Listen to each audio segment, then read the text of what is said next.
was surprised. I get the appeal. He's a fan favorite. I'm guessing he'll put some fans in the seats out in Hoffman Estates. And prove me wrong. Maybe he'll be getting a taste of action with the Bulls. I would be surprised given the glut of guards they still have on this roster.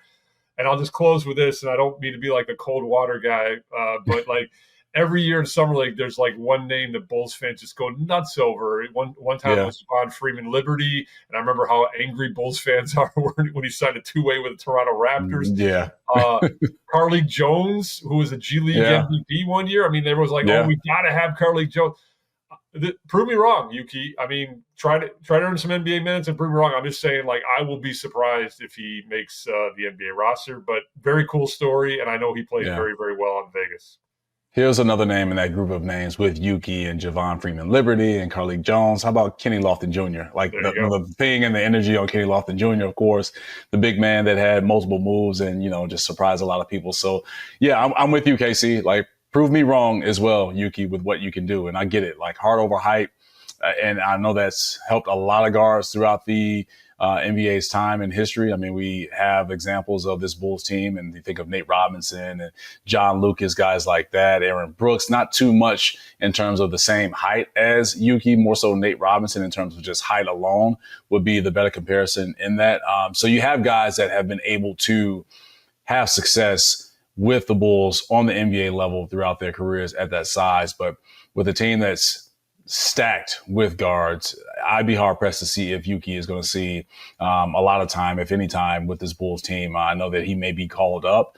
I'm not sure on how many minutes he will get when it comes to that spot. Look for more of Yuki in the preseason wearing that Bulls uniform, but the majority of the season he'll be over in Hoffman Estates with the Windy City Bulls. But to your point, 𝗀𝗄, with the experience that he has, 1 year last year with the Memphis Grizzlies and became really good friends with Ja Morant. So I think that accelerated what he's able to do on the court, especially with his size. And don't get me wrong, this guy's been a pro, and not to say that he doesn't belong, but when you have the lack of height at 5'8", it makes it very difficult for you to have an impact in the NBA. And I know we heard Kevin Durant's thoughts with the Mind the Game podcast with LeBron about how the 6-foot guard and even less than that is really going to be obsolete at some point. You have to have someone that can make plays and be able to do things on both ends of the floor. And we talked about Yuki and what he's able to do ball pressure wise and hounding guys up the court. But you have those areas of the game where teams are going to pick on you because of lack of size. So those are the points that we're hitting towards with Yuki. And I know we're going to maybe get some smoke in our mentions, 𝗀𝗄, for any of the presidents or anyone a part of the Yuki Mania fan club.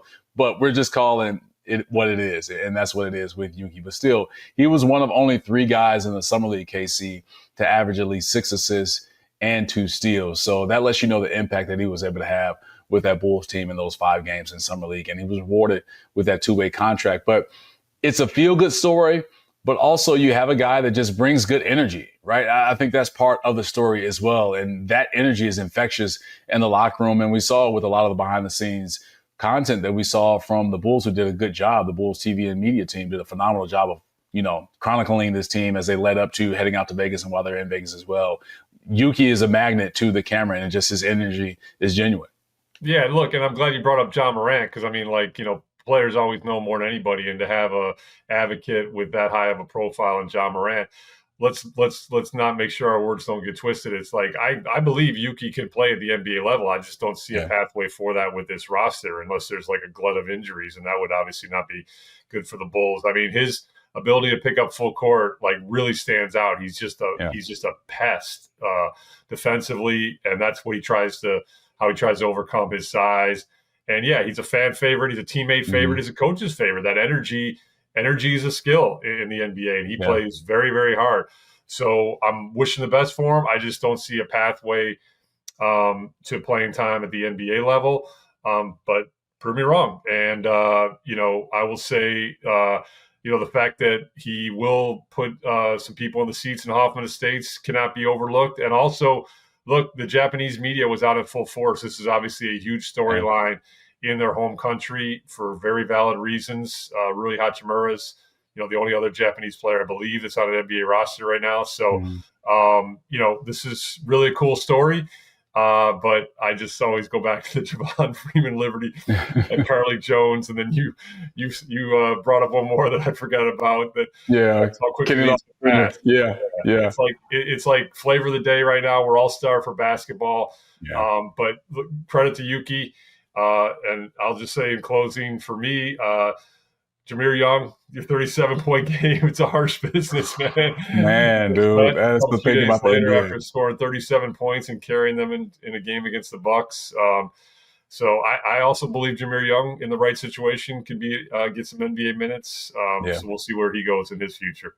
And that's the great thing about Summer League, right? If you're not able to make that roster, whether it's a 2-way guy or make the training camp roster for a lot of these teams across the NBA, then you have opportunity because the film is out there. And don't get it twisted, other NBA teams are watching you play as well. And a lot of teams overseas, European professional teams, were in attendance in Vegas and watching these guys and trying to see who would fit with their roster and their forward movement with the program that they have. So Jahmir Young, I'm sure, will be with a job soon, even though it didn't work out with the Chicago Bulls. But one last note on Yuki Kawamura, 𝗀𝗄, he's rocking number 8 next year for this Bulls team. We saw the Bulls tweet that out yesterday, and I saw you quote tweeted. It said, "Last worn by Zach LaVine.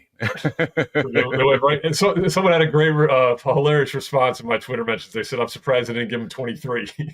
Oh my gosh!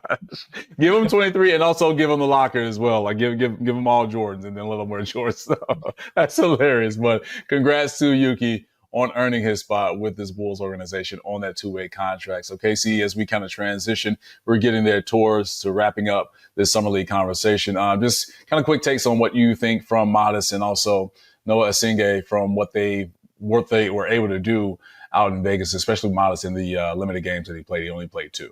Yeah, I mean, I joked that those were really the only 2 guys I was paying attention to going out there, and a little bit of Lofton Jr, who to me showed real quick on Lofton some ball skills. His handle and his passing ability stood out to me. I don't think he played overly well overall, but you could see again style of play, like he just kind of he knows how to handle and pass it, and that's going to be his future if he makes it in the NBA. But yeah, the 2 most important people by far are Matas Buzelis and Noa Essengue. Mixed bag from Noah. I mean, disastrous debut. No other way to sugarcoat it. Loved his response in game 2 before he got hurt. Decent third game for him before he got shut down. He's young. He's raw. We knew this. What stands out to me is his length, his ability to contest to the rim, draw fouls on his driving ability, get to the line. That's where he's going to have to make his mark if he's going to get NBA minutes as an 18-year-old. I guess he'll be 19 in December, early in his rookie year. And then Matas, I was very impressed with, serious demeanor, accepted the responsibility of more ball handling on his plate, more pick and roll, diet of offensive arsenal on his plate, acted like a leader, carried himself with a swag. We saw it last year. I felt it even more. Sat down with him out in Vegas. It was palpable. He feels like a guy who's poised to have a breakout year. What that level is, I'm not saying he's going to be like, an all-star, but I mean, I just feel like he's going to really create some waves this year at the NBA level. So overall, if you're a Bulls fan, I think you have to be pleased because that's your front court of your future right there. Yeah. Buzelis and Noa Essengue. So we'll see as they attack training camp how that goes. But overall, fairly positive from Vegas for sure. Yeah, I believe I said this on the last By the Horns podcast with you, 𝗻𝗄, in the last episode with Summer League. It's almost damned if you do, damned if you don't, right? If you play well, people are going to say, well, the Summer League guys that you're playing against won't even be on the NBA roster. But if you play bad, it's like, oh my gosh, who is this guy? Like, he hasn't improved. He's playing against guys that won't be on the NBA roster. The sky is falling. So with Noah, and you said him bouncing back in the second game, I'm 100% in agreement with that. And so I'm making this point to say that I don't look for guys to have a Matas, right? Year 2, he has NBA experience, of course, second team all rookie, And I wasn't looking for Matas to average 35 or 40, but I just wanted to see how he was able to step into that leadership role, his poise with the basketball, Billy Donovan III, putting him in those initiating offensive spots and making sure that when it's on the break that he's handling the basketball to make plays for himself or others. And you saw that from Matas in Vegas, which was great, even though 2 games, but still there was enough for the Bulls there to say, okay, we've seen enough. Let's shut them down. But also let's not have any injuries with Matas because we have a long way to go before training camp starts. I mean, that's the last thing that we want for a young guy that mentally has prepared himself for another leap in his young NBA career. And we've discussed this ad nauseum at times with Matas and his mentality, but hopefully people can see it as well. But he's a guy that carries himself with a maturity on the court and with his work ethic. And at the end of the day, he's a 20-year-old kid. He's going to have his fun. You see all the social media stuff when he's streaming and he's talking to the chat and all that stuff. That's just, he's a 20-year-old kid, right? He's dancing. He's going, going out to concerts and, hanging with Caleb Williams of the Bears. But when it's time to work, Matas is locked in. And that's what you want to see from a young guy. And so I think that speaks volumes about him. And quickly on Noah, just how he was able to bounce back and get into the point of, I was mentioning, I didn't want to see Noah average 20 or 15. I just wanted to see how he moved, what his confidence level was like. Most importantly for me, 𝗻𝗄, as an 18-year-old guy and Essengue coming over to America and not having that experience in the NBA, how would he be able to respond if someone got the better of him or if he didn't have a better game. And you saw that from game 1 to game 2 and 4 before he was shut down. He was a dude that was like, okay, I didn't have the game that I wanted. This was not the debut. I come back, I get a double-double. We all know the Johnny Furphy thing happened, but he still had a great game in that ball game against the Indiana Pacers. So he was able to respond. And what it showed me was that Noah has heart for the fight. And I think that's special for a young guy at 18 years old. That's a great point. And you mentioned the word maturity for Matas. And we talked about Noah's maturity just off of our first initial media impressions before he went to Vegas. I will say standing there after that debut and watching him own it and look inward and not point fingers outward and just say, look, man, I didn't play well. I was overwhelmed by the physicality. And then the way he responded in game 2, again, we're not saying he's going to come out and average 20 points a game in his rookie year at the NBA level, but I do think you see a mature perspective, ownership of needing to play better accountability. He talked about having like 3 film sessions between game 1 and game 2 and kind of just learning what this takes at this level. And that's what the Summer League's all about. So that really stood out. One other quick Bulls Summer League note to put a bow on this. It's every NBA team's now like it's in vogue for players, veterans to sit courtside while their team's playing. And the Bulls had quite the contingent out there. But I talked to Coby White and Ayo Dosunmu and Kevin Huerter briefly in Vegas. And we all already talked about on this podcast about how they gathered in LA at the start of July, I want to say. Maybe it was June, I can't remember, for that kind of informal workout. And, they got runs in together. They hung out together off the court. Kevin Huerter told me they're going to do that again as a group before training camp starts. So, again, not to overstate these matters, but there are worse things that teams can be doing in the offseason. And especially for a young group and introducing a new guy like Isaac Okoro, who's also sitting courtside and is going to try to make this second gathering. And this is, again, run by Coby and Ayo mostly, Matas with a little bit of an assist. But Coby and Ayo, with trade chatter dying down pretty much for both of them, looking like they're both going to be here. The fact that there's, keeping that leadership mantle, I think is a good sign for Bulls fans. No doubt about that. And look, K.C. Johnson and I are not pocket watching people when I make this statement, but these are young millionaires. K.C., they could be anywhere in the world right now, but they're electing and choosing to spend their time with each other to grow that chemistry like we saw last year in the offseason. And Coby White and Ayo right there at the forefront as two of the leaders of this team, making sure that chemistry is being built before they get into training camp. So it says something about just their mentality and what they're trying to do with this group and the newer guys just getting acclimated and joining this group and understanding what it takes to be a Chicago Bull and making sure that they are in sync with each other before training camp starts. So that speaks volumes. KC, since we wrapped up Summer League talk and everybody wants to know the latest on a particular member of the Chicago Bulls, and that is Josh Giddey. So maybe this should be like a weekly thing when we do By the Horns of, have some kind of like flash alert coming up. All right, Josh Giddey update or Josh Giddey, the latest on that. So what do you got for us, KC, on Josh Giddey? All right.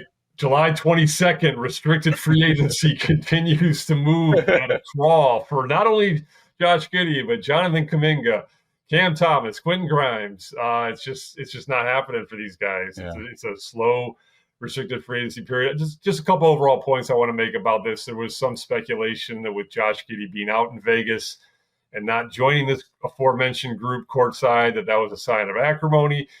What I will say is, to me, I was told that was a negotiation reminder rather than a negotiation ploy. It was just hey, remember, this guy's not technically a member of the Bulls. He's a restricted free agent. So there was definitely some agency strategy there, but it wasn't anything acrimonious. In fact, I'm told Josh Giddey had a nice sit down with head coach Billy Donovan, not Billy Donovan III, the big boy, NBA head coach Billy Donovan, while they're out in Vegas. I know Josh also had some contact with his teammates while he was out in Vegas. So, look, is Josh Giddey frustrated he doesn't have a deal yet? I'm sure he is. But this is what restricted free agency is all about. The Bulls still continue to, read the market, read the situation where they have the power. It is a delicate dance. We've talked many times, Cam, about how they don't want to alienate a guy that they still view as a cornerstone for their next roster iteration. But I'm told there's still a pretty significant gulf between these two sides. You know, it's just like Josh Giddey is stuck on that $30 million number, and the Bulls are closer to that $20 million number now. Wow. I still think Josh Giddey will be a Bull next year, and obviously playing on the qualifying offer is not an ideal scenario, but it is in play. I ultimately do think they're still going to get a deal done. My guess would be it would be closer to the Bulls number and maybe a shorter term length so that Josh can become an unrestricted free agency faster. That's just educated speculation, people. Don't aggregate that as breaking news. But I would just say that the Bulls are, you know, look at the Lowry Markkanen situation, his restricted free agency. That dragged all the way to August until they found a sign and trade. I've not heard any sign and trade machinations for Josh Giddey, so I keep emphasizing I do believe he will be in a Bulls uniform next year. It's what number and how many years. I'm with you, 𝗪cie. I'm with you, 𝗪cie. It's like, and we're just going to call this Giddey Gate. Like, have that, like we're on CNN and it has like the music pop up. All right, here's the Giddey Gate latest with 𝗪cie Johnson on it. If you're a Bulls fan, 𝗪cie, you said that this thing is dragging on because there's a gulf between numbers with Giddey, his representation, and the Bulls. If it gets to mid to late August, should Bulls fans start to get a little concerned about Giddey and these negotiations with this Bulls front office? Great question. What I would say to that, Cam, is this. What I would be concerned about is, again, the Bulls hold all the power. Giddey is almost certainly going to be back, whether it's on the qualifying offer or long-term deal. What I would be concerned about is, like, what kind of mindset is Josh Giddey going to come into camp with after the negotiations dragging on that long and then him not maybe getting what he wanted. You want him coming into camp with a good feeling, pleased with his deal. Now, the fact that it dragged on, you guys get over that if they sign a deal that ultimately pays him $90 million over 4 years. And I'm just throwing out a number, and that's a lot of money. So guys get over that stuff. And, the Bulls, it's not just the Bulls, though. It's like the Warriors are doing the same thing with Jonathan Kuminga. And, Cam Thomas is in the same situation. Quentin Grimes, same situation. It's just, that's the reality of restricted free agency this summer. It happens. It's not pretty always.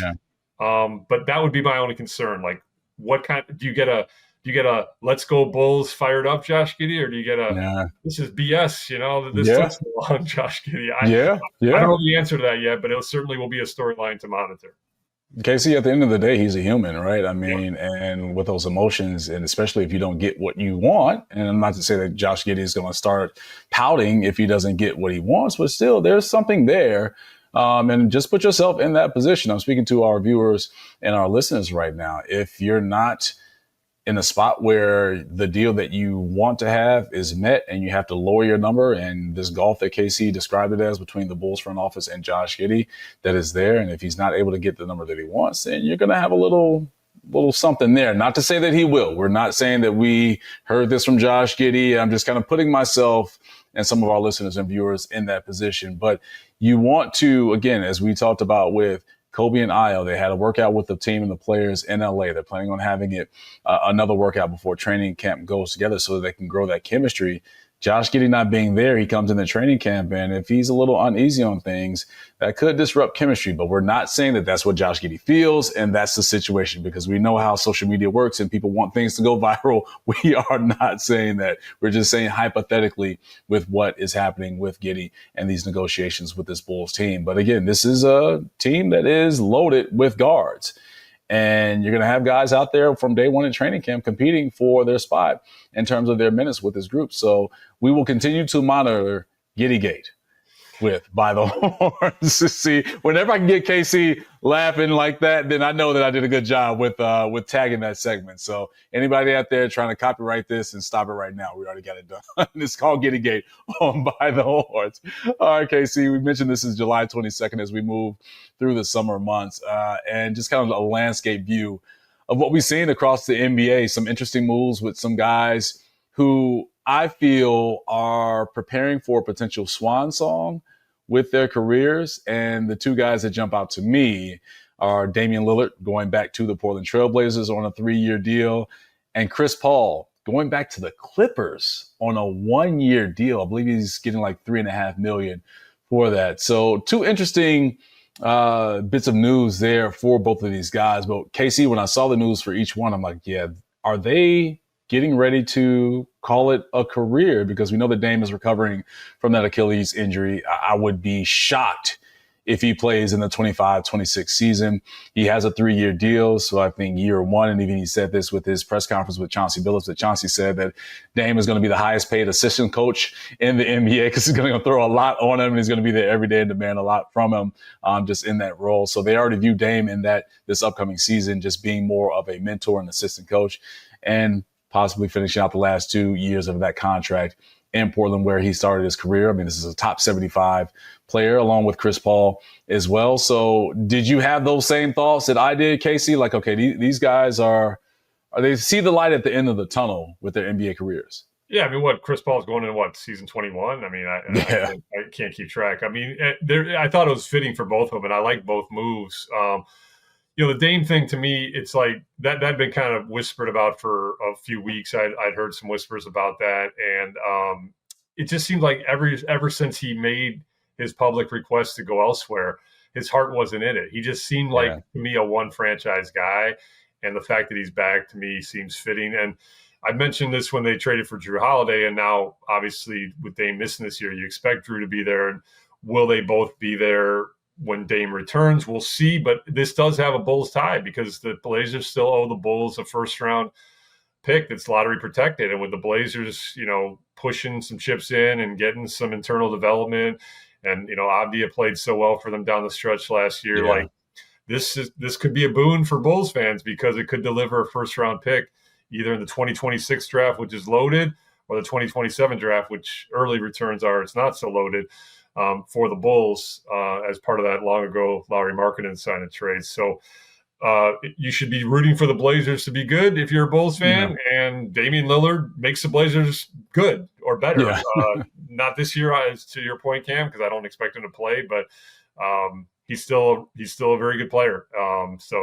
It just seemed fitting for both those guys. I always kind of like CP3 with the Clippers. And I actually quietly think the Clippers had a pretty low-key, nice offseason for the limited amount of, moves that they were able to make. I thought they were impactful. The West is just such a gauntlet, obviously, but I like the Clippers, and I'll, don't know where I'll have them ranked as of right now, but I think they're going to be up there. So solid offseason for the Clippers, and CP3 finishing his career there would be perfect. Yeah, the Western Conference is spicy once again. It's just interesting for me with CP3 going to the Clippers and knowing how the last time he teamed up with James Harden, that was with the Houston Rockets, didn't go too well with some things happening down there. So Ty Lue will have his hands full in terms of trying to hopefully maybe that relationship is mended already, but mend that relationship. So the bigger goal is at hand, and we know that the Clippers want to win the franchise's first ever NBA championship, and Kawhi Leonard is a big piece of that if he can stay healthy. But on paper, this is a team, along with the Houston Rockets, I still will throw Denver in there as well, that are legitimate competitors to the Oklahoma City Thunder of coming out of the West and being in the NBA Finals. But on paper, and we talked about Chris Paul and Brook Lopez backing up 𝗵𝗔 Zubac, but Bradley Beal joining the Clippers as well. So they add shooting to that team. So they have a lot of veteran pieces and guys in search of their first ever NBA championship. And so hopefully that is part of maybe the ego lessening just for the greater good for the Clippers and winning that title. But one quick note back on the Portland Trailblazers and Damian Lillard. Portland Trailblazer fans, just put 1992, the NBA Finals, put it over to the side. It was a long time ago. Just accept the Chicago Bulls fans that will be rooting for you. So we'll just call you the Portland Bulls for the season that, you can have a return in terms of getting that high draft pick, especially for the 2026 NBA draft. But 𝗻𝗄, this has been a summer of eye-opening moves, shocking moves across the NBA. And we shouldn't expect anything less from the league. And I know that we got to finish up in a little bit, but just hitting it back to Vegas, Derrick Rose, former Chicago Bull great and icon, had his Chestable event in Vegas. And if you follow D Rose on Instagram, this is not any kind of like gimmick. And that's not who Derrick Rose is. He doesn't do things for gimmicks or try to go viral or just to ride a wave. No, he's locked in to chess. He's a avid and really great chess player from his inner circle and his best friends that I speak with. And they play chess as well, 𝗻𝗄. But the first ever chestival that's there in Vegas for former NBA player and having NBA guys, current NBA guys playing it. So what are your thoughts on D Rose and this transition? Because he's not the basketball player anymore, as he said back on January 4th when he addressed the United Center and the world as we honor Derrick Rose. But he says that he's a businessman now, and business is moving for D Rose so far. Yeah. I was over at the Wynn the day before that started for my sit down with Matas, and I saw the setup going. I didn't run into Derrick, but I ran into a couple of his people that I know and talked to him. You're right. I mean, everything Derrick does is filled with substance and the pursuit of, challenging yourself and challenging your mind, and that's what this is all about. It was a heavy ex-Bull flavor to it. I mean, you had Drew Gooden out there playing. You had Rajon Rondo out there. You had C.J. Watson. Tony Allen, never an ex-Bull, but obviously Chicago. And so It was a cool event, and Derrick's serious about this and will remain serious about this. And my biggest takeaway in seeing some of his interviews with some of the other media outlets, because I left before the tournament started, was just how, talking about the love that he feels back with the Bulls organization, and that had already started happening before that event last year, but that just took it to another level. He talked about his relationship with Jerry and Michael Reinsdorf, and just I think you're going to be seeing Derrick around the organization and around Chicago a little bit more this coming season, and that's always a good thing. Yeah, it definitely just warms the heart of a lot of Bulls fans and Chicagoans. And this summer, he's been busy being back in the city. We saw him throw out the first pitch in one of the White Sox games. He was over at the NASCAR street race and, opening that thing up. So, again, this is something that we know of Derrick Rose, is that he is 100% Chicago. He is 100% Southside. He does a lot for the Chicago community and his community of Inglewood and just different parts and for different people throughout the city. So salute to D Rose on the career transition and just everything that he's doing, because it's great to see him evolve as a person and as a man. All right, that will do it for this edition of the By the Horns podcast. We are presented by Toyota. Toyota has more all-wheel drive and four-wheel drive vehicles than any other brand. So find yours and shine on. Toyota, let's go places. He is the one and only 𝗻𝗄 Johnson. I'm Cam Smith. We'll talk to you next week, Bulls fans. Take care.